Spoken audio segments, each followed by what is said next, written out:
السلام عليكم ورحمة الله وبركاته. الحمد لله. الحمد لله الذي خلق الإنسان وكرم وعلمه من البيان ما لم يعلم، فسبحان الذي لا يحصى امتنانه باللسان ولا بالقلم، والصلاة والسلام على سيد البشر خاتم النبيين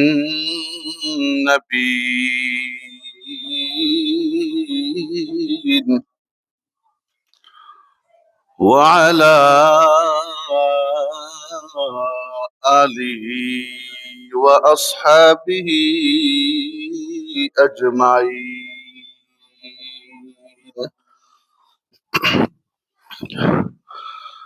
أما بعد فأعوذ بالله من الشيطان الرجيم. بسم الله الرحمن الرحيم.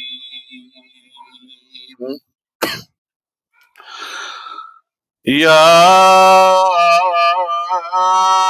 أيها الذين آمنوا لا تتخذوا اليهود والنصارى أولياء، وقال النبي صلى الله تعالى عليه وسلم: من تشبه بقوم فهو منهم، أو كما قال عليه الصلاة والسلام. صدق الله العظيم وصدق رسوله النبي الكريم، ونحن على ذلك لمن الشاهدين والشاكرين والذاكرين،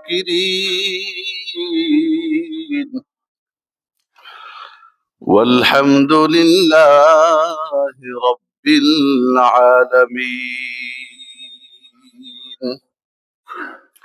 সবাই দুরূদ ইব্রাহিম পড়ি। اللهم صل على محمد وعلى آل محمد كما صليت على إبراهيم وعلى آل إبراهيم إنك حميد مجيد. اللهم بارك على محمد وعلى آل محمد كما باركت على إبراهيم وعلى آل إبراهيم إنك حميد مجيد. سبحانك لا علم لنا إلا ما علمتنا إنك أنت العليم الحكيم. আলহামদুলিল্লাহ, রব্বে কায়নাতের দরবারে অসংখ্য অগণিত শুকরিয়া। মহান মালিক আমাদেরকে আজ পর্যন্ত এখন পর্যন্ত হায়াতে বাঁচিয়ে রেখেছেন, সুস্থ রেখেছেন, দুনিয়াবি কাজকর্ম থেকে ফারেক করে অবসর করে জুমার নামাজের নির্ধারিত সময়ের বেশ কিছুক্ষণ পূর্বে পৃথিবীর সর্বশ্রেষ্ঠ জায়গা মসজিদে এসে কিছু কথা বলবার শুনবার তৌফিক দান করেছেন। আমরা সকলেই দিল থেকে কালিমাতুশ শুকুর পাঠ করি আলহামদুলিল্লাহ। সাথে সাথে লাখ কোটি দুরূদ ও সালামের হাদিয়া পেশ করছি আকায়ে নামদার তাজদার মদিনা মুহাম্মদ আরবি সাল্লাল্লাহু আলাইহি ওয়াসাল্লামের প্রতি। সবাই মহাব্বতের সাথে পড়ি সাল্লাল্লাহু আলাইহি ওয়াসাল্লাম, সাল্লাল্লাহু আলাইহি ওয়াসাল্লাম, সাল্লাল্লাহু আলাইহি ওয়াসাল্লাম। এবং দুরূদ ও সালামের হাদিয়া পেশ করছি সাহাবায়ে কেরাম থেকে নিয়ে আজ পর্যন্ত যাদের অক্লান্ত মেহনত পরিশ্রমের বদৌলতে দ্বীন ইসলাম ও শরীয়ত আমাদের কাছ পর্যন্ত পৌঁছেছে, আল্লাহ তাআলা তাদের কবরগুলোকে নূর দিয়ে আলো দিয়ে ভরপুর করে দেন। আমি কোরআনুল কারীমের একখানা আয়াতে কারিমের অংশ বিশেষ তিলাওয়াত করেছি। রাসূল আকরাম সাল্লাল্লাহু তাআলা আলাইহি ওয়াসাল্লামের অসংখ্য হাদিস শরীফ থেকে ছোট্ট একখানা হাদিস শরীফ তিলাওয়াত করেছি। আল্লাহ পাকের কাছে তৌফিক ভিক্ষা চাই, আল্লাহ যেন এই আয়াত এবং হাদিসের উপর এমন কিছু কথা জবান দিয়ে বের করে দেন, যেই কথাগুলো এই মুহূর্তে আমারও প্রয়োজন, আপনাদেরও প্রয়োজন, এবং সেই কথাগুলোর উপর আল্লাহ পাক আমাকে আপনাদেরকে আমল করার তৌফিক দান করেন। আমরা ইংরেজি বছর হিসেবে আজকে 2026-এর প্রথম জুমা আদায় করতে আসলাম।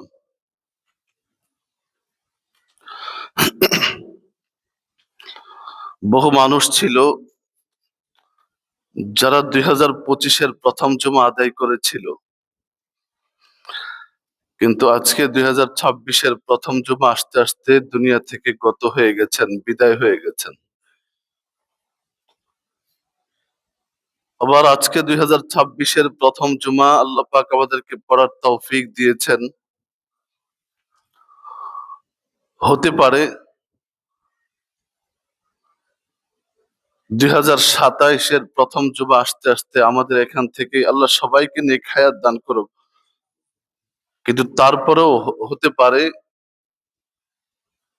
অনেকেই দুনিয়া ছেড়ে পরপারে পাড়ি জমাতে হবে। নাকি কারো কাছে কোনো গ্যারান্টি আছে 2026 আমি বেঁচে থাকবই?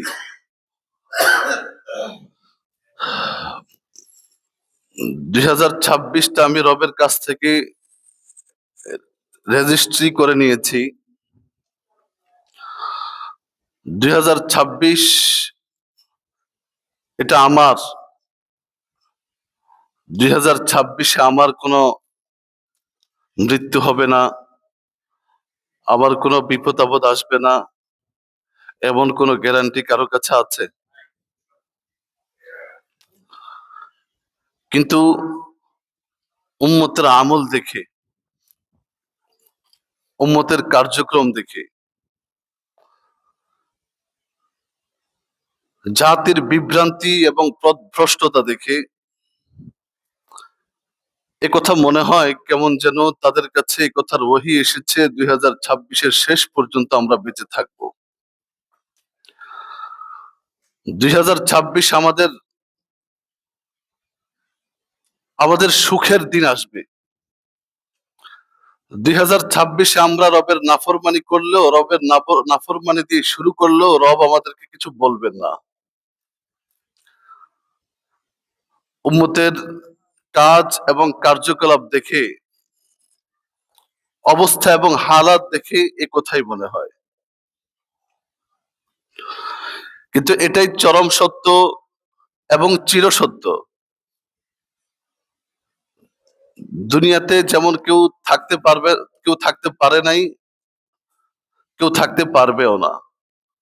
এবং আল্লাহ পাক রব্বুল আলামিন কোরআনুল কারীমে এই কথা বলেছেন, ইন্নাল্লাহা ইনদাহু ইলমুস সাআহ ওয়া ইউনাজ্জিলুল গায়স ওয়া ইয়ালামু মা ফিল আরহাম ওয়া মা তাদরি নাফসুম মাযা তাকসিবু গাদা ওয়া মা তাদরি নাফসুম বিআইয়ি আরদিন তামুত। বান্দা, পাঁচটা খবর তোমার কাছে দুনিয়ার কেউ জানে না।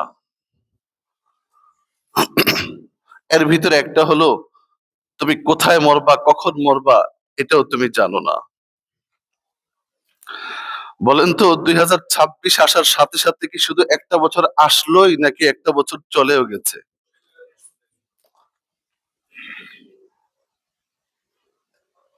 একটা বছর আসছে, এটার জন্য যদি আনন্দ উদযাপন করতে হয়,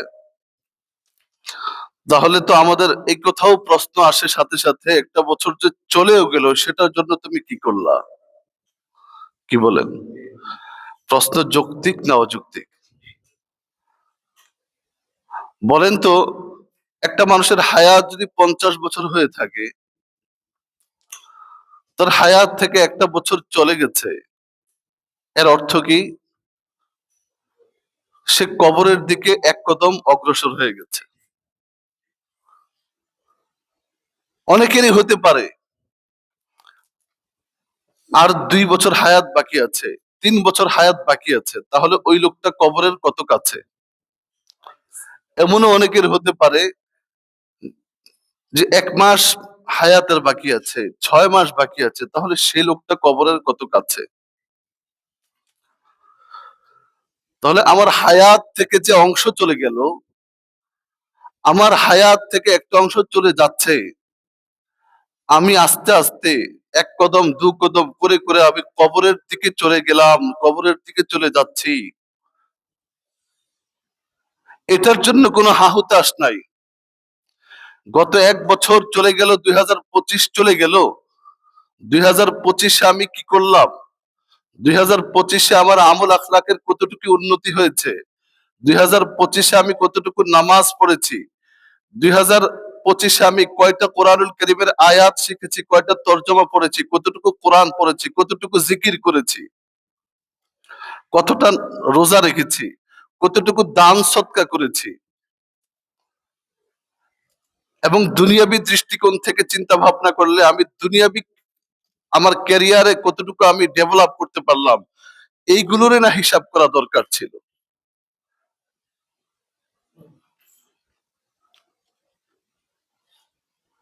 কিন্তু উম্মতের মাঝে পশ্চিমা কালচার এবং ইহুদি খ্রিস্টানদের সভ্যতা এমন ভাবে রন্ধ্রে রন্ধ্রে ঢুকে গেছে যে কোথায় কি করতে হবে উম্মত সেটাই ভুলে গেছে।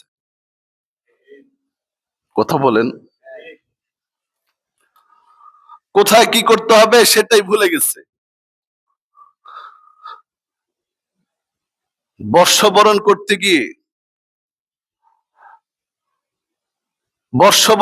গিয়ে আমি কাজটাই শুরু করলাম নাফরমানি দিয়ে, কাজটাই শুরু করলাম গুনাহ দিয়ে, কাজটাই শুরু করলাম আরেকজনের ঘুম ভাইয়া, কাজটাই শুরু করলাম আরেকজনকে ডিস্টার্ব করে, কাজটাই শুরু করলাম পাখি কুকুর অন্যান্য যত হাইওয়ান জানোয়ার আছে নাকি দুনিয়াতে, আমরা শুধু মানুষই বসবাস করি। কথা বলেন, অন্যান্য হাইওয়ান জানোয়ারের ডিস্টার্ব করে, ক্ষতি করে, কষ্ট দিয়ে আমি বর্ষবরণ করলাম। আল্লাহ পাকই ভালো জানেন আপনার এই বর্ষবরণ আপনাকে কোথায় নিয়ে ঠেকাবে, আপনি যেই হন।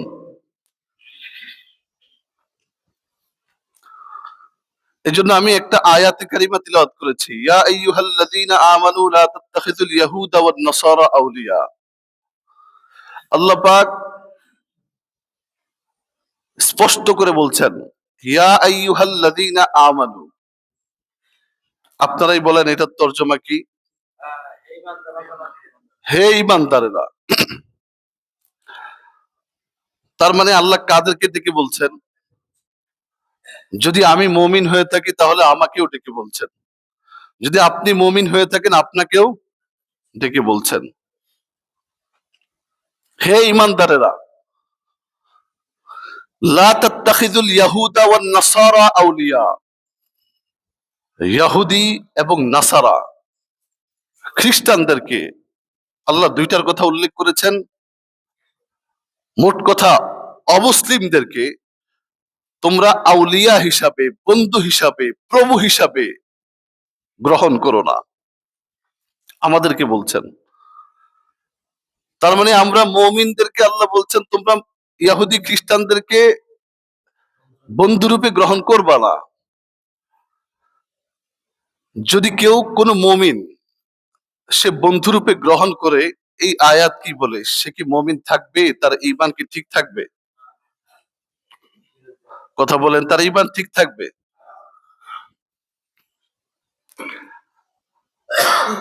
ধরেন এখানে 10-15 জন ছেলে আছে, 10-15 জন ছেলের ভিতর থেকে একজনের বাবা, আব্দুল্লাহর বাবা একজনকে দিয়ে খবর পাঠাইছে আমার ছেলেটাকে ডাকো তো। তখন সে অমুকের ছেলে বলে ডাক দিছে। অমুকের ছেলে বলে ডাক দেওয়ার পরে ধরেন আব্দুর রহমানের ছেলে আব্দুল্লাহ, এদিকে আসো। ওখানে আব্দুল্লাহ আরো অনেকেই আছে, থাকতে পারে, কিন্তু যে আব্দুর রহমানের ছেলে সেই তো এখানে আসবে, সেই তো ডাকের সাড়া দিবে, ঠিক না? ঠিক আল্লাহ পাক রব্বুল আলামিন এখানে আমাদেরকে মুমিনদেরকে লক্ষ্য করে বলছেন ইহুদি খ্রিস্টানদেরকে বন্ধুরূপে গ্রহণ করো না। তো যদি কেউ প্রকৃত মুসলমান হয়ে থাকে, প্রকৃত ঈমান কারো থেকে থাকে, তাহলে সে কাফের মুশরিকদেরকে কখনোই বন্ধুরূপে গ্রহণ করবে না। আর যদি কারো ঈমান অসম্পূর্ণ হয়ে থাকে, কেউ নাম, কেউ ওয়াস্তে নামের মুসলমান হয়ে থাকে, বাপ দাদার সূত্রে মুসলমান হয়ে থাকে, তাহলে এই আয়াত স্পষ্ট ভাবে কথার প্রমাণ করে তুমি বাপ দাদার সূত্রে নামকে ওয়াস্তে তুমি মুসলমান হতে পারো, তবে প্রকৃত পক্ষে তুমি মুনাফিক। এই যে 31st নাইট উদযাপিত হলো গত 2 দিন আগে, আমি গত বছরেও বলেছিলাম এটার ইতিহাস, কিছু কিছু বিষয় তো আছে কিছুটা ইসলামের সাথে কিছুটা কিছুটা সাংঘর্ষিক, কিন্তু এই যে একটা ব্যাপার, উম্মতকে আর কত বুঝালে বুঝবে? আর কোন ভাষায় বললে উম্মতের বুঝে আসবে? আরে বাবা, সবার তো মরতে হবে, মরা লাগবে না? সবার তো কবরে যাওয়া লাগবে। জান্নাত জাহান্নাম বলতে তো কিছু আছে। রবের সামনে দাঁড়িয়ে আমার জিন্দেগির প্রত্যেকটা সেকেন্ডের হিসাব তো দেয়া লাগবে। এই কথাগুলো যদি আমাদের সামনে থাকে, তাহলে একটা মুসলমান এত বেপরোয়া কেমনে হয়? আমি জানি এটা কোরআন ও হাদিসে নাই। আমি মুসলমান, আমার সংবিধান কোরআন এবং হাদিস। আমি মুসলমান হিসেবে জানি এটা কোরআনে নাই, এটা হাদিসে নাই, এটা 1400 বছরের ইতিহাসে, ইসলামের ইতিহাসে নাই। সাহাবাই কেরাম করেন নাই, তাবিঈন করেন নাই, তাবে তাবি থেকে 1400 বছর, 1450 বছর পর্যন্ত ইসলামিক কোন ভাবধারার সাথে আর কোনো সম্পর্ক নাই। সেটা আমি মুসলমান হয়ে কেমনি করি? আপনারা ইন্টারনেটে গুগলে সার্চ করলেই পাবেন, জানুস সার্চ করলে একটা দেবতার ছবি আসবে, যে দেবতা দ্বিমুখী, তার 2টা মুখ আছে, এক হাতে একটা চাবি আছে, আরেক হাতে একটা লাঠি আছে। প্রাচীন যুগে রোম এবং পারস্যে ওই সময়ের যারা মানুষ ছিল তারা তারকার পূজা করত। তার মানে মুসলমান তারকার পূজা করত, তারকার পূজা করত এবং বিভিন্ন দেবদেবীর পূজা করত। প্রাচীনকালের রোম এবং পারস্যের যারা ছিল তাদের ব্যাপারে ইতিহাস এই কথার স্বীকৃতি দেয় যে এমন কোন জিনিস ছিল না যেটার পূজা তারা করে নাই। তার মানে খুব ভালো মানুষ ছিল তারা। তো তারা বেশিরভাগ তারকার পূজা করত, একটা অংশ আগুনের পূজা করত।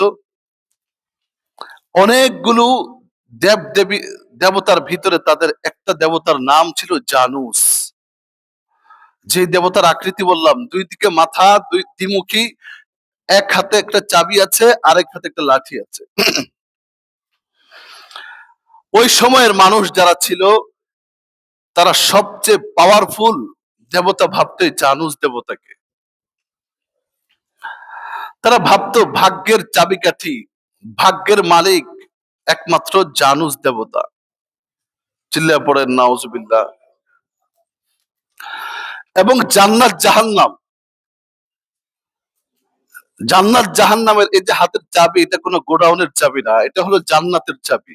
যদি কেউ জানুস দেবতাকে সন্তুষ্ট করতে পারে, তাহলে তাকে এই চাবি দিয়ে দিবে, এই চাবি দিয়ে সে জান্নাতে চলে যাবে।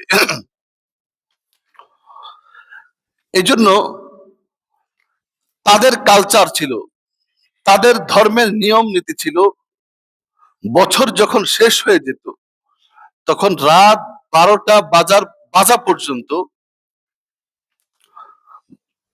12টা বাজা পর্যন্ত তারা জানুস দেবতার পিছন দিক থেকে, সন্ধ্যা থেকে 12টা পর্যন্ত তারা পিছন দিকে বসে বসে ওটার ইবাদত করত, কুফুর করত, শিরিক করত, ওটার কাছে প্রার্থনা করত। এবং গত পিছনের যে 1 বছর ছিল, সেই 1 বছরের যত নাফরমানি করেছে, 1 বছরের যদি কোনো ভুল ভ্রান্তি হয়ে থাকে, সেটার জন্য তারা ক্ষমা চাইতো।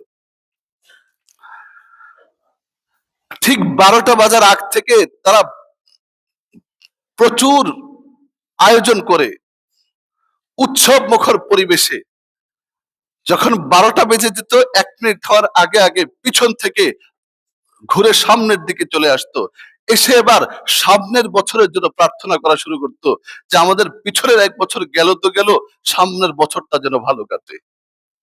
ওখানে তারা যত ধরনের হারাম কাজ ছিল, ওই অনুষ্ঠানে, ওই উদযাপনে সব ধরনের হারাম কাজ তারা তখন করতো, গান বাদ্য থেকে সবকিছু। এই হলো তাদের বর্ষবরণ।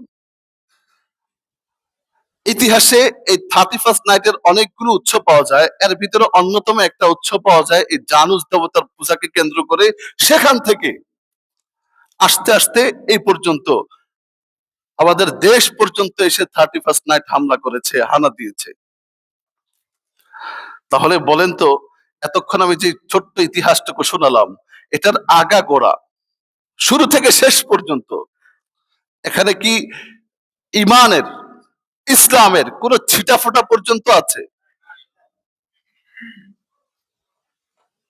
ইমান এবং ইসলামের ছিটাফোঁটা পর্যন্ত যেটার ভিতরে নাই, তুমি মুসলমানের বাচ্চা হয়ে সেই উদযাপন কেমনে করতে পারো? নতুন করে কালিমা পড়া দরকার। আরে আবু বকর সিদ্দিক রাদিয়াল্লাহু তাআলা আনহুর ঘটনা আমি আরেকবার আপনাদেরকে শোনাইছিলাম। আবু বকর সিদ্দিক রাদিয়াল্লাহু তাআলা আনহু যখন খলিফাতুল মুসলিমিন, বাদশা ছিলেন, যখন প্রেসিডেন্ট ছিলেন মদিনার, আবু বকর সিদ্দিক রাদিয়াল্লাহু তাআলা আনহু রাতের বেলা ঘুরে ঘুরে মানুষের খোঁজ খবর নিতেন। একদিন ওমরে ফারুক রাদিয়াল্লাহু তাআলা আনহুর সাথে সাক্ষাৎ হয়ে গেছে। ওমরে ফারুক বলেন, রাতের বেলা অন্ধকারে ওমর ঘুরে ঘুরে খোঁজ খবর নিচ্ছেন। হঠাৎ করে, লম্বা ঘটনা আমি শর্ট করে বলছি, হঠাৎ করে ওমরের সামনে আবু বকর পড়ে গেলেন, অন্ধকারে চিনতে পারলেন না, জিজ্ঞেস করলেন, মান আনতা, কে আপনি? আবু বকর বললেন, আনা আবু বকর। ওমরে ফারুক আশ্চর্য হয়ে গেলেন, খলিফাতুল মুসলিমিন আপনি এখানে? আবু বকর পাল্টা প্রশ্ন করলেন, তুমি এখানে? বললেন, রসুলের কাছ থেকে যে পাওয়া জিম্মাদারি, সেই জিম্মাদারি আদায় করার জন্য রাতের বেলা না ঘুমিয়ে ঘুরতেছি। আবু বকর বললেন, আমিও সেই একই জিম্মাদারি পালন করার জন্য ঘুমাইতে পারি না, চোখে ঘুম আসে না। ওমর তাকায় দেখেন আবু বকরের পায়ে জুতা নাই, স্যান্ডেল নাই। উনি ভাবছেন হয়তো জুতা ছিঁড়ে গেছে, ওমর ভাবছেন জুতা ছিঁড়ে গেছে, এই জন্য হয়তো জুতা পরে আসতে পারেন নাই। উনি নিজের জুতাগুলো আগায় দিলেন, খলিফাতুল মুসলিমিন আপনার পায়ে জুতা নাই। উনি জুতাগুলো খুলে আবু বকরের সামনে দিলেন। সাথে সাথে আবু বকর বললেন, ওমর, আমার জুতা নাই তুমি তা ভেবো না, আমার জুতা আছে, আমি বাড়িতে জুতাগুলো খুলে এসেছি। কেন? কারণ আমার পায়ের জুতার শব্দে যদি কোনো মুসলমানের, কোনো মানুষের ঘুম ভেঙে যায়, আর কাল কিয়ামতের ময়দানে যদি আল্লাহ পাকের কাছে বিচার দায়ের করে, নালিশ করে, আল্লাহ, খলিফাতুল মুসলিমিনের জুতার পদধ্বনিতে, পায়ের পদধ্বনিতে আমার ঘুম ভেঙে গেছে, তাহলে আমি আবু বকর আল্লাহর কাছে কি জবাব দিব? আর সেখানে তুমি রাত 12টা বাজে বাজি ফুটিয়ে মানুষের ঘুম হারাম করে দাও, বাচ্চাগুলো ঘুম থেকে লাফিয়ে উঠে চিৎকার করতে থাকে, রাস্তার কুকুরগুলো পর্যন্ত চিৎকার করতে থাকে। মাদ্রাসায় গিয়ে আমরা জিজ্ঞেস করি, বাচ্চারা বলে, হুজুর রাত 12টা বাজে ঘুমাইতে পারি না, ঘুম ভেঙে গেছে।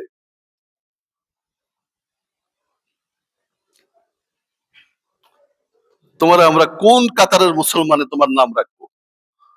আল্লাহর কাছে তুমি কোন তবকার মুসলমান? তুমি নিজের হিসাব নিজে করো মুসলমান। আবু বকরের মতো মানুষ, যার ব্যাপারে রসুল কয়েকবার, একবার না দুইবার না কয়েকবার রসুল স্পষ্ট ঘোষণা করেছেন আবু বকর ফিল জান্নাহ। একবার 10 জনের সাথে, যাদেরকে আমরা আশারায়ে মুবাশশারা বলে চিনি, 10 জনকে একসাথে জান্নাতের সুসংবাদ দিয়েছেন। এর মধ্যে প্রথম নাম বলেছেন আবু বকর ফিল জান্নাহ। এছাড়া বহুবার আলাদা আলাদা ভাবে রসুল বলেছেন আবু বকর ফিল জান্নাহ, আবু বকর জান্নাতি। রসুলের জীবদ্দশায় কয়েকবার জান্নাতের সার্টিফিকেট পাওয়ার পরেও রসুল ইন্তেকালের সময় নিজের হাতে ধরে রসুলের জায়নামাজে দাঁড় করিয়ে দেওয়ার পরেও, সেই আবু বকর খলিফাতুল মুসলিমিন, মদিনার প্রেসিডেন্ট, বাদশাহ হওয়ার পরেও মানুষের ঘুম ভাঙার ব্যাপারে তার এই পরিমাণ ভয়। আর তুমি কে হয়ে গেছো 1400 সাড়ে 1400 বছর পরে মুসলমান, তুমি এসে রাত 12টা 1টা বাজে তুমি গান বাদ্য বাজে মানুষের ঘুমের ডিস্টার্ব করো। অন্তত ন্যূনতম কমন সেন্স তো থাকা দরকার।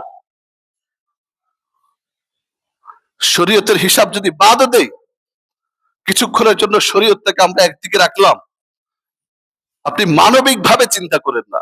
আমার বাসা থেকে যখন এইভাবে চতুর্দিকে আওয়াজ ফুটছিল, বাসার নিচতলা আশপাশে যে কুকুরগুলি ছিল, কি প্রচন্ড ভাবে ওরা চিৎকার করছিল, যারা আশপাশে আছেন হয়তো টের পেয়েছেন। সেই ঘটনা আপনারা জানেন। ঘটনা বলার সময় নেই, এক কুকুরকে কষ্ট দেওয়ার কারণে, না খাইয়ে রাখার কারণে এক মহিলা জাহান্নামী হয়ে গেছে। আর এক বেশ্যা মহিলা কুকুরকে নিজের জুতা দিয়ে কূপ থেকে উঠা পানি পান করার কারণে জান্নাতি হয়ে গেছে। এই ঘটনা জীবনে কতবার কত বয়ানে শুনেছেন, তারপরেও কেন কোনো আমল নাই? তারপরেও কেন বিবেকে ঢুকে না? তারপরেও কেন অন্তরে এগুলো ধারণ করতে পারেন না, লালন করতে পারেন না?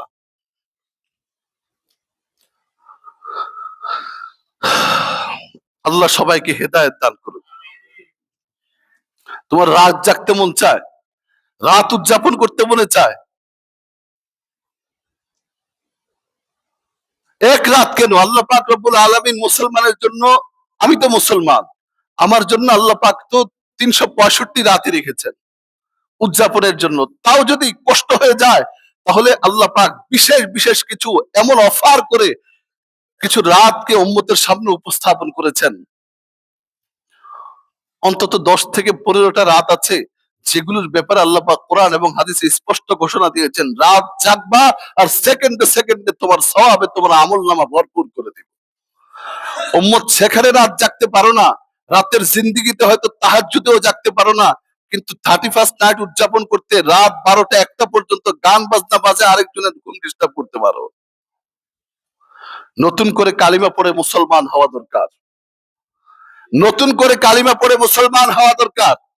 আর যাদের কষ্ট দিয়েছ বিনীত ভাবে তাদের কাছে মাফ চাওয়া দরকার। আর না হয় আল্লাহ মাফ করবেন। আপনারা জানেন আল্লাহ সব মাফ করে দিবেন, আরেকজনের হক মাফ করবেন না। কে তোমাকে অধিকার দিয়েছে রাত 12টায় আতশবাজি করে আরেকজনের ঘুম ডিস্টার্ব করার?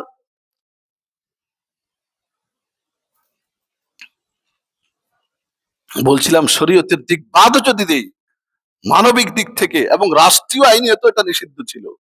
কথা বলেন, এই বছর রাষ্ট্রীয় আইনেও তো এটা নিষিদ্ধ ছিল। তুমি শরীয়তেও মানো না, রাষ্ট্রীয় আইনও মানো না, তোমার বিবেক বলতেও কিছু আছে বলে আমাদের মনে হয় না, তাহলে আমরা তোমাকে মানুষ বলি কি করে? আমি একটু যে কথাগুলো বলছিলাম, আল্লাহ পাক রব্বুল আলামিন উম্মতের জন্য কিছু রাত অফার করেছেন। তুমি নাইট উদযাপন করতে চাও, আমি তোমাকে নাইট দিচ্ছি, উদযাপন করো। আল্লাহ বলেন এমন একটা রাত আমি তোমাকে দিয়েছি, যে রাত ইবাদত করলে, যে রাত জেগে থাকলে, যে রাত সেজদায় মুনাজাতে কাটিয়ে দিলে, আমি আল্লাহ তোমাকে 1000 মাসের চেয়ে বেশি ইবাদতের সওয়াব দিয়ে দেব। আর উম্মত, বান্দা, তোমাদের কাছে এই রাতের খবর পৌঁছানোর জন্য আমি আল্লাহ গোটা একটা সূরা নাজিল করে দিয়েছি। সুবহানাল্লাহ বলবেন না? সেই সূরার নাম কি? কদর। আল্লাহ পাক রব্বুল আলামিন কি বলেন? ইন্না আনজালনাহু ফি লাইলাতিল কদর ওয়া মা আদরাকা মা লাইলাতুল কদর লাইলাতুল কদরি খায়রুম মিন আলফি শাহর। বান্দা আমি আল্লাহ তোমাদের জন্য এমন একটা রাত নির্ধারণ করে দিলাম, যেই রাতটাকে আমি আল্লাহ নিজের নামকরণ করলাম কদর বলে। তোমরা কি জানো সেই রাতের দাম কত? আল্লাহ পাক রব্বুল আলামিন নিজেই সেই রাতের দামের বর্ণনা করে বলেন, লাইলাতুল কদরি খায়রুম মিন আলফি শাহর। বান্দা এই কদর নামক রাত্রটা যদি তুমি জেগে ইবাদত করতে পারো, এই কদর নামক রাত্রিটা যদি তুমি পেয়ে যেতে পারো, তাহলে মনে রাখো এই এক রাত ইবাদত করার কারণে আমি আল্লাহ তোমার আমলনামায় 1000 মাসের চেয়ে বেশি ইবাদতের সওয়াব দিয়ে দিব। 31st নাইট উদযাপন করেছো, কি পাইলা? কি পেয়েছো? মানুষের বদদুয়া ছাড়া, পশু পাখির বদদুয়া ছাড়া, আল্লাহ পাকের লানত ছাড়া কি পাইছো? কি বলেন? আর নিজের কিছু টাকা পয়সা খরচ হয়েছে। দুনিয়াতেও দুনিয়াতেও দুনিয়ার দিক থেকেও লসে পড়লা, আখিরাতের দিক থেকে গেলই। আল্লাহ পাক রব্বুল আলামিন এরপরে কি বলেন? এমন রাত দিলাম, তানাজ্জালুল মালাইকাতু ওয়ার রূহু ফিহা, এমন রাত দিলাম যে রাত আমার স্পেশাল বাহিনী তোমার কাছে এসে তোমার হাত ধরে মুসাফা করবে। বিইজনি রাব্বিহিম মিন কুল্লি আমর সালামুন হিয়া হাত্তা মাতলাইল ফজর। ফজর পর্যন্ত যে বান্দা জেগে থাকবে, ফজর পর্যন্ত আল্লাহ পাক রব্বুল আলামিনের পক্ষ থেকে ওই ফেরেশতারা সালাম পৌঁছাতে থাকবে। আয়াতের এই সূরার তাফসীর পড়লে বোঝা যায় যে তোমার লাইলাতুল কদরের ফজিলত পাওয়ার জন্য তোমার রাত 12টা 0 আওয়ার পর্যন্ত অপেক্ষা করা লাগবে না বান্দা। তুমি সন্ধ্যা রাত থেকেই ইবাদত করে সন্ধ্যা রাত থেকেই ফজিলত পেয়ে যাবা। সন্ধ্যা রাতে পারো নাই, মধ্যরাতে পেরেছ, মধ্যরাতে দাঁড়ায় সেজদা দাও, আমি আল্লাহ তোমাকে ফজিলত দিয়ে দিব। শুরু রাতেও পারো নাই, মধ্যরাতেও পারো নাই, শেষ রাতে দাঁড়াও না, আমি আল্লাহ তোমাকে তখনও তখনও আমি আল্লাহ তোমাকে পূর্ণ রাত ইবাদতের ফজিলত দিয়ে দিব। এর জন্য তোমার নির্ধারিত সময় পর্যন্ত অপেক্ষা করা লাগবে না। এরপরে আল্লাহ পাক রাসূল করিম সাল্লাল্লাহু আলাইহি ওয়াসাল্লামের মাধ্যমে আরো রাত্রির ঘোষণা দিচ্ছেন, ইযা কানাত লাইলাতুন নিসফি মিন শাবান ফাকুমু লাইলাহা ওয়া সুমু নাহারাহা। উম্মত, আরো রাত জাগতে চাও, তোমার আরো রাত জাগতে মনে চায়, আমি আল্লাহ তোমাকে আরো সুন্দর রাত্রি দিচ্ছি। দেখো, যখন লাইলাতুন নিসফি মিন শাবান আসবে, শাবানের শাবান মাসের মাঝামাঝি যে রজনী আছে, 14তম দিনের রজনী, সেই রাতে তুমি ফাকুমু লাইলাহা ওয়া সুমু নাহারাহা, রাতের বেলা কিয়াম করো, রাতের বেলা দাঁড়ায় দাঁড়ায় নামাজ পড়ো, দিনের বেলা রোজা রাখো, এবং আমি আল্লাহ সেদিন তোমার জন্য অপেক্ষায় থাকি। তুমি সব খাজানা, আমার রহমত, বরকত, রিজিক, ইজ্জত, সম্মান, ক্ষমতা, সব কিছুর খাজানা খুলে দিয়ে আমি আল্লাহ অপেক্ষায় থাকি। বান্দা, তুমি দোয়ার মাধ্যমে সেই খাজানায় প্রবেশ করো, আর তোমার যা লাগে তুমি নিজে চেয়ে নিয়ে যাও।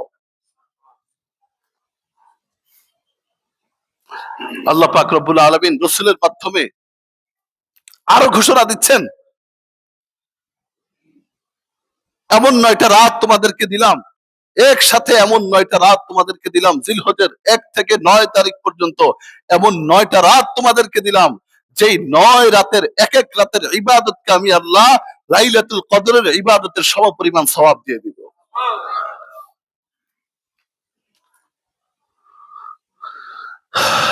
এই পরিমাণ সওয়াব আল্লাহ দিয়েছেন। লাইলাতুল কদর থেকে ওই 9 রাতের ফজিলত অনেকটা বেশি মনে হয়। এদিক থেকে লাইলাতুল কদর তো অস্পষ্ট, আমরা 27-এ পালন করি, জীবনে লাইলাতুল কদর 27-এ হতেও পারে, নাও হতে পারে, এর কোনো গ্যারান্টি নাই। 21-এ যেমন হওয়ার সম্ভাবনা, সেম সম্ভাবনা 23, 25, 27, 29। তাহলে জীবনে নিশ্চিত ভাবে একটা লাইলাতুল কদর পেয়েছি বলে আমরা কেউ বুকে হাত দিয়ে কথা বলতে পারবো না। তবে জিলহজের প্রথম যে নয় রাত আছে, আল্লাহ রসুল বলেন এই 9 রাত যদি কেউ ইবাদত করে, প্রতি রাতে আল্লাহ পাক এক একটা লাইলাতুল কদরের সওয়াব দান করবেন। তোমার চোখে এই রাতগুলো উদযাপন তোমার চোখে পড়ে না, তোমার ধার করে আনতে হবে পশ্চিমা বিশ্ব থেকে কাফের মুশরিকদের, আর যেটা আল্লাহ পাকের পুরা লানত প্রাপ্ত হও যে কাজের মাধ্যমে এই কাজ করে, তারপরে তোমার নাইট উদযাপন করতে হবে। অবস্থাটা হয়ে গেছে, ঘটনাটা হয়ে গেছে এমন, কোন এক সন্তানের বাবা, তার ধরেন 30 তলা একটা বিল্ডিং আছে, 30 তলা বিল্ডিং এ কমপক্ষে 150 রুম আছে, এবং এই বিল্ডিংটা করা এমন ভাবে, এই যুগে এই সময়ে সবচেয়ে আধুনিক টাইলস এবং ফিটিংস, যেটার পরে আর কোনো আপডেট ভার্সন আসে নাই, সেগুলো দিয়ে সবকিছু তৈরি করা। ওই লোকের একটাই মাত্র ছেলে আছে,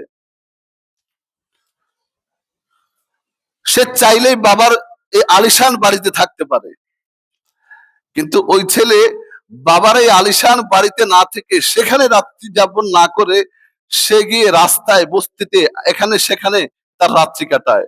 তাহলে আপনাদেরকে প্রশ্ন করি, আপনারা সেই ছেলেটাকে কি বলবেন বলেন? যদি শুদ্ধ, যদি একটু ভদ্র ভাষায় বলতে হয় তাহলে পাগল বলতে হবে, আর যদি একটু কড়া ভাষায় যদি বলতে হয় তাহলে গাঞ্জাখোর, মদখোর, এগুলো বলতে হবে, ঠিক না? কারণ তোমার বাবার এত কিছু আছে, তুমি কেন রাস্তায় রাত কাটাতে হবে? তোমার বাবার এত কিছু আছে, তুমি কেন আরেকজনের কাছে হাত পাততে হবে? ঠিক মুসলমানদের জন্য আজকে অবস্থাটা এমন হয়ে গেছে, আল্লাহ তোমাকে এত এত রাত্রি দিয়েছেন রাত্রি যাপন করার জন্য, আর রাত্রি জাগলেই আল্লাহ পাক নিজে তোমাকে সেই ডাকে সাড়া দিবেন। সেই হাদিস জীবনে কতবার শুনেছেন, আমি আল্লাহ রাত্রের 2/3 চলে যাওয়ার পরে আমি আল্লাহ প্রথম আসমানে চলে আসি, প্রথম আসমানে এসে তোমাকে ডাকতে থাকি, আলা আমিন মুস্তাগফিরিন ফাগফিরাল্লাহ, আলা আমিন মুস্তাগফিরিন ফাগফিরাল্লাহ। ও বান্দা, কে আছো গুনাহ করে করে অন্তরকে কালো বানায় ফেলছো, আসো না আমার কাছে আসো, আমি আল্লাহ তোমার জিন্দেগীর সব গুনাহ মাফ করে দিব।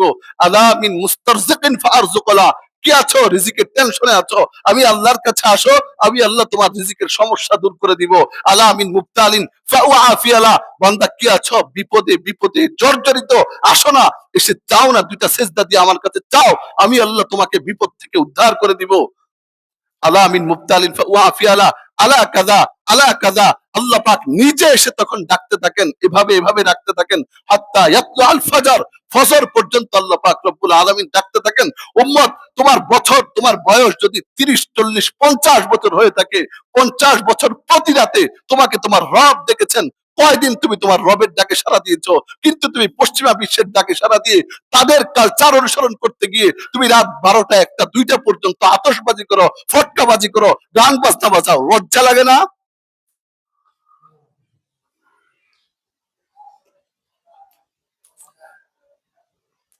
মুসলমান পরিচয় দিতে লজ্জাবোধ হওয়া দরকার। কথাগুলো অনেকের কাছে খারাপ লাগলো, কিন্তু আমার দায়িত্বের জায়গা থেকে আমার বলতে আমি বাধ্য, কিছু করার নেই। আল্লাহ পাক নিজে আপনাকে ডাকেন, আপনি কয়দিন সাড়া দিচ্ছেন? আপনি কয়দিন উঠে আল্লাহর ডাকে সাড়া দিচ্ছেন ডাক শোনার? আরে ওই ডাকের তো দূরের কথা, ফজর নামাজ ফরজ, সেটাই তো আপনি আসেন না, সেটাই তো আপনি পড়েন না।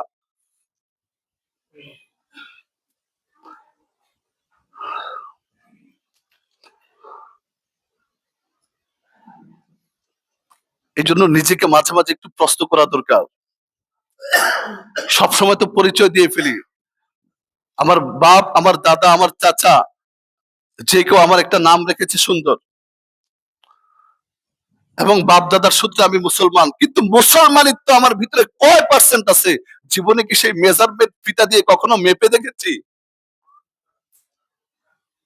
বহু মানুষ আছে সারা জীবন মুসলমানের পরিচয় দিয়ে যায়, কিন্তু তার ভিতরে মুসলমানিত্বের ছিটা ফোটাও নাই, মুসলমানের পরিচয় দিয়ে যায়, কিন্তু মুসলমান বলে তার কার্যকলাপে বলেই হয় না সে মুসলমান। আল্লাহ পাকের কাছে এই পরিচয়ের কোনো দাম নাই, কোনো দাম নাই। এই জন্য যে আল্লাহ পাক রব্বুল আলামিন রসুলের মাধ্যমে রসুল হাদিসে বলেছেন, ক্বালান নবিয়্যু সাল্লাল্লাহু তাআলা আলাইহি ওয়াসাল্লাম, ইন্নাল্লাহা লা ইয়ানজুরু ইলা সুওয়ারিকুম ওয়া আমওয়ালিকুম ওয়ালাকিন ইয়ানজুরু ইলা কুলুবিকুম ওয়া আমালিকুম। ও বান্দা, তোমার কি পরিমাণ সম্পদ হয়েছে আল্লাহ সেদিকে তাকান না, তোমার চেহারা কি পরিমাণ সুন্দর আল্লাহ পাক সেটাও দেখেন না। আল্লাহ পাক দেখেন কি, ওয়ালাকিন ইয়ানজুরু ইলা কুলুবিকুম ওয়া আমালিকুম। আল্লাহ পাক দেখেন তোমার অন্তরটা কতটুকু স্বচ্ছ, তোমার অন্তরটা কতটুকু গুনাহমুক্ত, তোমার অন্তরটা কতটুকু পাপ মুক্ত। আল্লাহ পাক এটা দেখেন এবং দেখেন ওয়ালাকিন ইয়ানজুরু ইলা কুলুবিকুম ওয়া আমালিকুম। তোমার নেক কাজ কত আছে, তোমার নামাজ কত আছে, তোমার ইবাদত কত আছে, তোমার সিজদা কত আছে, তোমার জিকির কত আছে, তোমার দান সদকা যাকাত এগুলো কত আছে, হজ কত আছে, এগুলো আল্লাহ পাক রব্বুল আলামিন দেখেন। আর কোনো কিছুর আল্লাহ পাকের কাছে বিন্দু পরিমাণ দাম নাই। কি পরিমাণ দাম নাই? আরেক হাদিস যদি শুনি, লাউ কানাতিদ দুনিয়া ইনদা রাব্বিহি জানাহা বাউদাতিন। আল্লাহ রসুল বলেন, যদি এই দুনিয়ার, পুরা দুনিয়ার নাকি বন্দরের, শুধু নারায়ণগঞ্জের, শুধু বাংলাদেশ, লাউ কানাতিদ দুনিয়া, পুরা দুনিয়া, পুরা দুনিয়া কুল কায়নাতের, যতটুকু দুনিয়া বলতে যতটুকু আমরা চোখে দেখে আমাদের জানা আছে আর যতটুকু জানা নাই সেটাও কিন্তু দুনিয়া।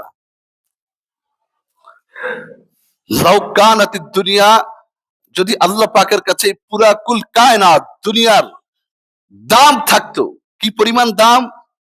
জানাহা বাউদা। মাছি আছে না, মাছি, মাছি চিনেন তো? এই মাছির একটা পরিমাণ, দুইটা ডানা থাকে, দুইটা না, একটা ডানা। যদি পুরা দুনিয়ার মূল্য আল্লাহ পাকের কাছে মাছির দুইটা ডানার একটা ডানা পরিমাণ দামও থাকতো, আল্লাহ রসুল বলেন, তাহলে আল্লাহ পাক রব্বুল আলামিন এই পৃথিবীতে কোন অমুসলিম, কোন মুশরিক কাফেরকে, অমুসলিমকে আল্লাহ পাক এক ফোঁটা পানিও পান করাতেন না, এক ফোঁটা পানিও। কিন্তু আল্লাহ পাকের কাছে দুনিয়া কতটা মূল্যহীন এই কথাটা থেকে বুঝবেন। আল্লাহ রসুল কথাটা কি বলছেন খেয়াল করেন, যদি আল্লাহ পাকের কাছে দুনিয়ার দাম একটা মাছের দানা পরিমাণ থাকতো, তাহলে এক ফোঁটা পানিও পান করাতেন না। তার মানে এক ফোঁটা পানি পান করালে আল্লাহর কাছে এই পৃথিবীর দাম থাকতো দানা পরিমাণ। কথা ঠিক? কিন্তু আমরা দেখি মুসলমানদের থেকে কাফের মুশরিকরা আরো বেশি সচ্ছল। হ্যাঁ, তারা আরো বেশি সম্পদওয়ালা, যত বড় নাফরমান তত বড় সম্পদওয়ালা, দেখি কিনা? এটাই তো আমাদের চোখে পড়ে। যত বড়, আপনারা দেখেন পুরো পৃথিবীর কন্ট্রোল পাওয়ার কিন্তু ইহুদিদের হাতে। ওনারা মুসলিম, ইহুদিদের হাতে পুরো পৃথিবীর কন্ট্রোল পাওয়ার, পুরো পৃথিবীর যত বড় বড় মেগা প্রজেক্ট আছে সবকিছু ওদের হাতে।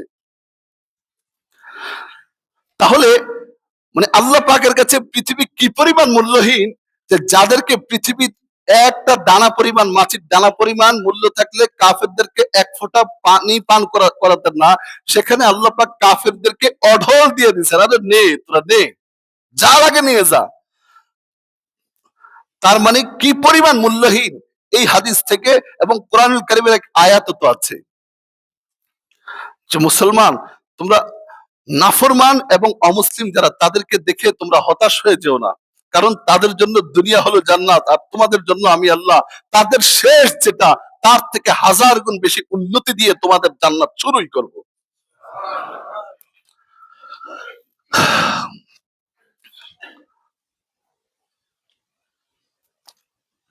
এই জন্য মাঝে মাঝে বলছিলাম, নিজের ঈমানটাকে একটু পরীক্ষা করে দেখেন, আমাদের সবার, আমার নিজেরও। কারণ রসুলই তো বলেছেন, আমরা তো সেই যুগে এসে পড়েছি। আল্লাহ রসুল বলেছেন, শেষ জমানায় জ্বলন্ত অঙ্গার হাতে রাখা যতটা কঠিন হবে, ঈমান ধরে রাখা তার থেকে বেশি কঠিন হবে। কতটা কঠিন হবে দেখেন, আমি এখানে বসে আপনাদেরকে বয়ান করছি, এখানে গুনাহ হওয়ার কোনো সম্ভাবনা আছে? কিন্তু একটা ছেলে বারবার আমার সামনে দিয়ে শর্ট প্যান্ট পরে হাঁটতেছে যাইতেছে, তাহলে তার এই যে সে এখান পর্যন্ত প্যান্ট পরছে, তার এতটুকু দেখার কারণে সে নিজেও গুনাহগার হইলো, আমারও গুনাহ হইলো। তার মানে মসজিদের মিম্বরে বসে বয়ান করতে বসে গুনাহ থেকে মুক্ত থাকতে পারি না।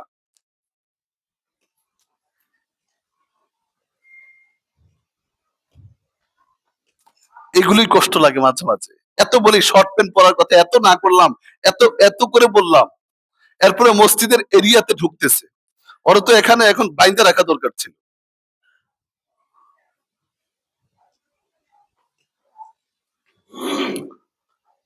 এই জন্য ভাই নিজের ইমানটাকে একটু পরীক্ষা করা দরকার। মাঝে মাঝে নিজের ইমানটাকে একটু পরীক্ষা করে দেখবো যে আসলে আমি তো মুসলমান, আমার হায়াত তো শেষ হয়ে যাচ্ছে, আমি যে মুসলমান, আসলে কি আমার মুসলমানিত্ব ঠিক আছে? আসলে কি আমি মুসলমান হিসাবে রবের কাছে আমার রেটিং পয়েন্টটা কত হবে? এটা মাঝে মাঝে একটু নিজে চিন্তা ভাবনা করে দেখার দরকার কিনা বলেন? যদি কেউ এই সমস্ত চিন্তা ভাবনা করে, তাহলে তার দ্বারা এই সমস্ত অমুসলিমদের কালচার তার ভিতরে আসা সম্ভব না। আর কারো সামনে যদি শুধুই দুনিয়া থাকে, তার সামনে দুনিয়া বলতে তার দুনিয়াই সামনে আছে, আখেরাত যে মৃত্যুর পরে যে আরো কিছু আছে এটা তার সামনে নাই, তার সামনে শুধু দুনিয়া। তাহলে তার ব্যাপারে আমাদের কোনো কথা নাই। যে যে কথা রসুল বলেছেন, যে কথা আল্লাহ বলেছেন, তার ব্যাপারে আল্লাহ বলেছেন, রসুল বলেছেন, ইন্নি বারি মিনহুম, ওই সমস্ত বান্দা থেকে, ওই সমস্ত পাপী থেকে, ওই সমস্ত পাপাচার থেকে, যেমন আমি রসুল মুক্ত, আল্লাহ মুক্ত, সেই সমস্ত লোক থেকে আমরাও মুক্ত। এই জন্য এটাও খেয়াল করেন যে নাফরমানি করতে করতে আমার সীমা লঙ্ঘনটা কোন পর্যায়ের হলে আল্লাহ আমার থেকে মুক্ত হয়ে যাবেন। আমার বাপ যদি আল্লাহ আমার থেকে মুক্ত হলে কি হয়েছে, তো আমাদের এটা মনে হইতে পারে রসুল মুক্ত হয়ে গেলে কি হয়েছে, কি হয়েছে এটা বুঝে আসবে। এটা এই উদাহরণটা বুঝলে যে আপনার বাবা যদি আপনাকে আজ থেকে বলে দেয়, ত্যায্য করে দেয় যে তুই আমার সন্তান না, আজ থেকে আমি তোর বাপ না, কেমন লাগবে? সমাজে তখন আপনার পরিচয় কি হবে? হ্যাঁ, ঠিক কিয়ামতের ময়দানে আল্লাহ পাক রব্বুল আলামিন কিছু কিছু মানুষের ব্যাপারে আল্লাহ নিজেও মুক্তির ঘোষণা দিবেন, এবং রসূল করিম সাল্লাল্লাহু আলাইহি ওয়াসাল্লাম নিজেও বলবেন এই সমস্ত এই এদেরকে আমার থেকে দূরে সরায় দাও, সোহকান সোহকান, এদেরকে দূরে সরায় দাও। এই জন্য নাফরমানি তো করেনি, নাফরমানি তো আমরা করি। নাফরমানি করার সময় দুইটা জিনিস খেয়াল রাখবেন। একটা হলো আমার ইমানের রেটিং পয়েন্টটা কত আছে, আমি যে মুসলমান, আমার ভিতরে ইসলাম এবং ইমানের কতটুকু আসর আমার ভিতরে আছে, কতটুকু চিহ্ন আমার ভিতরে আছে। আর এটাও খেয়াল রাখবো যে আমি যে নাফরমানি করছি, আমার নাফরমানিটা করতে করতে আমি কি ওই সীমা লঙ্ঘন করে ফেলছি না তো, যে সীমায় চলে গেলে আমার রব, আমার দয়ালু রব, যিনি আমাকে মায়া করে সৃষ্টি করেছেন, বড় শখ করে যিনি আমাকে সৃষ্টি করেছেন, সেই রব আমার থেকে পবিত্রতার ঘোষণা দিবেন, আমার থেকে মুক্ত হওয়ার ঘোষণা দিবেন।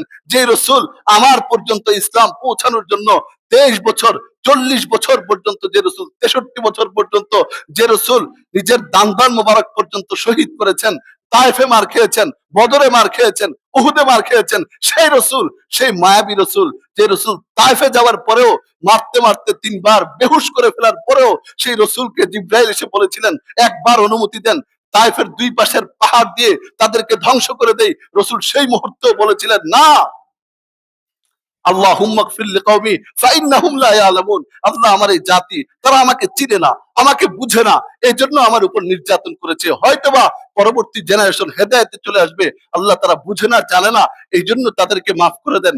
নিজেকে মারতে মারতে 3 বার বেহুশ করে ফেলার পরেও যেই নবী উম্মতের জন্য বদদুয়া দেন না, সেই নবী আপনার থেকে, আমার থেকে যদি আমার নাফরমানি আপনার নাফরমানি এই পরিমাণ হয়ে যায়, তখন রসুল করিম সাল্লাল্লাহু আলাইহি ওয়াসাল্লাম, সেই মায়াবী রসুল সাল্লাল্লাহু আলাইহি ওয়াসাল্লাম আপনার থেকে, আমার থেকে এরকম মুক্তির ঘোষণা দিবেন যে তোমার থেকে আমি মুক্ত, আজকে তোমার কোনো দায়িত্ব আমার উপরে নাই। নাউজুবিল্লাহ বলবেন না?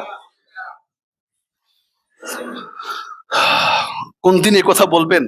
যেদিন হাসরের মাঠে রসুল ছাড়া দ্বিতীয় সুপারিশ করার, প্রথমত, পরে আস্তে আস্তে অবস্থা নরমাল হলে অনেকেই করবে, কিন্তু প্রথম মুখ খোলার মতো, জবান খোলার মতো সেদিন রসুল ছাড়া আর কেউ থাকবে না।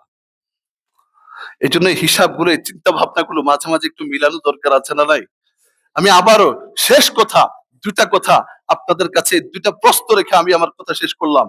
1 নাম্বার, যে আমি যে মুসলমান, আমি আমার যে পরিচয় ধারণ করি মুসলমান, এই মুসলমানিত্বের, এই মুসলমান হওয়ার এই পরিচয়ের কতটুকু আসর, কতটুকু চিহ্ন, কতটুকু ছিটে ফোটা আমার ভিতরে আছে, এটা মাঝে মাঝে মেপে দেখবো। 2 নাম্বার, নাফরমানি যে করি, মানুষ হিসাবে ভুল ত্রুটি হয়, তবে সীমা লঙ্ঘন, আমার সীমা লঙ্ঘনটা কি ওই পরিমাণ হয়ে যাচ্ছে না তো, যেই পরিমাণ হয়ে গেলে স্বয়ং আল্লাহ বলবেন এই ও আমার বান্দাই না, রসুলও বলবেন ও আমার উম্মতি না, এবং যারা যারা সুপারিশ করবেন রসুলের পরেও সিদ্দিক, সুহাদাই কেরাম, সালেহীন, যাদেরকে আল্লাহ সুপারিশের পারমিশন দিবেন, সুপারিশ করার মতো যাদেরকে অধিকার দিবেন কিয়ামতের ময়দানে, তাদের কাছে গেলে তারাও বলবে ওকে আমরা চিনি না। আমার নাফরমানি যেন সেই পরিমাণ না হয়ে যায়। মনে থাকবে ইনশাআল্লাহ। যে কথাগুলো বলা হলো, চেষ্টা করা হয়েছে কোরআন ও সুন্নাহর আলোকে সহি কথা বলার। এরপরেও যদি ভুল হয়ে থাকে আল্লাহ যেন ক্ষমা করেন। সহি কথাগুলোর উপর আল্লাহ পাক সর্বপ্রথম আমাকে আপনাদেরকে আমল করার তৌফিক দান করেন। ওয়া আখিরু দাওয়ানা আলহামদুলিল্লাহি রাব্বিল আলামিন। যারা সুন্নাত পড়ে